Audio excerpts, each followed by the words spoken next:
أعوذ بالله من الشيطان الرجيم. بسم الله الرحمن الرحيم. الحمد لله رب العالمين، والصلاة والسلام على أشرف الأنبياء والمرسلين، سيدنا ونبينا أبي القاسم محمد وعلى آله الطيبين الطاهرين. Ndugu zangu Waislamu, assalamu alaikum wa rahmatullahi ta'ala wa barakatuh. Alhamdulillah, tunamshukuru Mwenyezi Mungu Subhanahu wa Ta'ala kwa kupata fursa hii ya kuweza kuketi pamoja na nyinyi, na japo tufaidike sote, pande zote tuwe ni wenye kufaidika na faida hii ya Ramadhan tukufu. Tunakuta kwamba katika historia ya maulamai wetu, wengi wa maulamaa walikuwa wanapata na wanaweza kumaliza baadhi ya vitabu ambavyo kwamba wanaoandika katika mwezi huu wa Ramadhan, katika vitabu vya tafsiri, katika vitabu vya historia na katika vitabu mbalimbali vya Kiislamu katika mwezi huu wa Ramadhan. Ndio maana Mwenyezi Mungu Subhanahu wa Ta'ala anatuambia kwamba katika mwezi huu wa Ramadhan hakika tumeuteremsha Qur'ani tukufu katika mwezi huu wa Ramadhan. Ndio Mwenyezi Mungu anasema shahru Ramadhan alladhi unzila fihi al-Qur'an, yani mwezi wa Mwenyezi Mungu Subhanahu wa Ta'ala ambao kwamba ndani yamo amekuwa ni mwenye kuteremsha Qur'ani tukufu. Lakini kwa muda mchache tutapenda kuongea mambo mafupi sana ya hadithi ya mtume wetu Mtume Muhammad sallallahu alayhi wa alihi wasallam, ambayo kwamba mtume anatuhusia sisi ambao kwamba tunafunga. Tunajua katika kufunga, ndugu zangu, au katika mwezi huu wa Ramadhani ni madrasa. Ni madrasa wanavyosema maulama wengine kwamba ni madrasa ya practical. Yani ni kwamba tunafunga tukiwa uwanjani. Tunafanya jihadi ya kufunga. Unajizuia kula, unajizuia kunywa, ambao kwamba Allah Subhanahu wa Ta'ala anasema kwamba mja wangu atakapofanya hivyo basi mimi nitamlipa mwenyewe. Mimi ndiye ambaye kwamba nitakayemlipa. Sasa katika mwezi huu mtukufu wa Ramadhani, Mtume sallallahu alaihi wa alihi wasallam anatuhusia mambo kadhaa, ndugu zangu Waislamu, na ni mambo muhimu sana. Lau tutakapoweka mambo haya na tuifanyie kazi, tutakuwa wenye kufika katika natija. Angalieni, Mtume sallallahu alaihi wa alihi wasallam katika mwezi huu anasema kwamba wakati ambao kwamba ni mwezi wa Ramadhani ulipokuwa unaingia, anasema kwamba watasaddaqu ala fuqaraikum wa ala masakinikum, na mtoe sadaka na muwape mafakiri wenu na maskini wenu. Kabla hatujaendelea na hadithi, tungependa kwanza tushereheshe kitu. Mandugu zangu, katika utoaji si lazima ukuwe tajiri. Sio lazima umiliki mabilioni. Katika utoaji unaweza kuwa na kitu kidogo ukamtangulizia mwenzako, na hicho kidogo ikakufikisha sehemu ambayo kwamba Allah Subhanahu wa Ta'ala atakulipa. Sio lazima uwe tajiri.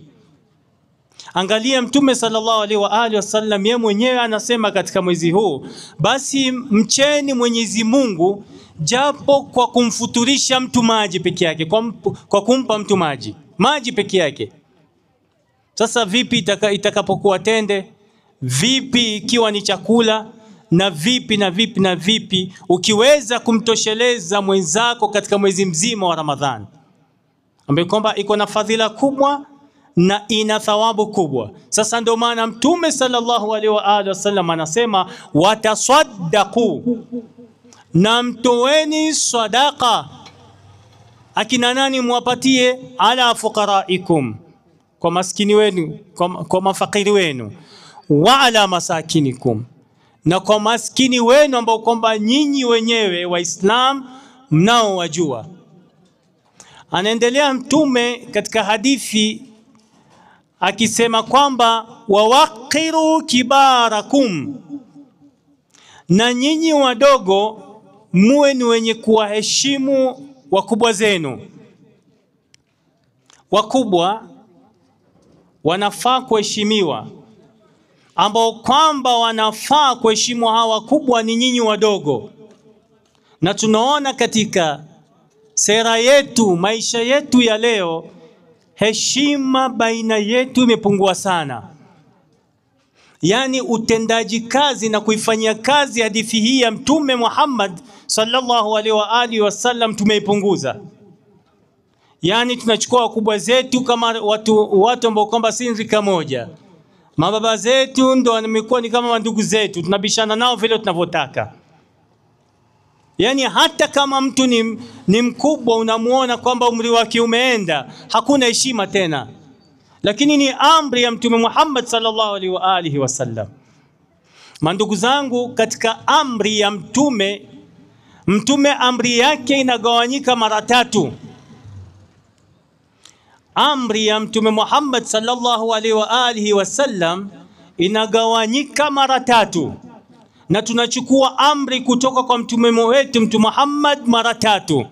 Ya kwanza kabisa ni kauli yake, ya pili ni matendo yake. Matendo yote ambayo kwamba Mtume Muhammad sallallahu alaihi wa alihi wasallam anayotenda na anayofanya kwetu mbele yetu sisi pia inafaa tuyafanye.